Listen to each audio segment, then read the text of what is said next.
Worked example, finding perimeter of regular and irregular polygons. The enclosure of Winston, a female tiger, is getting a bit cramped at the Mitchell Park Zoo. The zoo plans to build a new spacious tiger enclosure. Calculate the perimeter of their current tiger enclosure, which is shown here.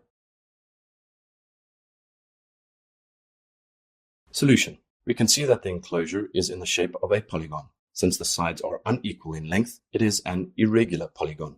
To calculate the perimeter, we need to add all the individual sides. Hence, perimeter of the tiger enclosure equals 20 plus 6 plus 4 plus 14 plus 4 plus 4 plus 22 plus 8 plus 6 plus 4 plus 8 plus 4 plus 2 equals 106 meters. Let us take a look at another example. The world's largest office building, the Pentagon in Washington, D.C., houses the United States Department of Defense. The building has 5 sides, 5 floors, and 5 concentric pentagons.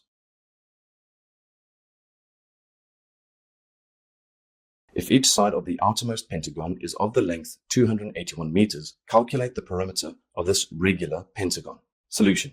Recall that the perimeter of a regular polygon equals the length of any one side times n, the number of sides of the polygon.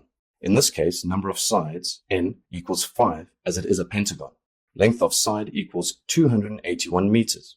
Hence, perimeter equals length of side times n equals 281 times 5 equals 1,405 meters. Need more help? Subscribe to our channel. Can't wait that long? Ask Masky to help you and let the math finally start mathing.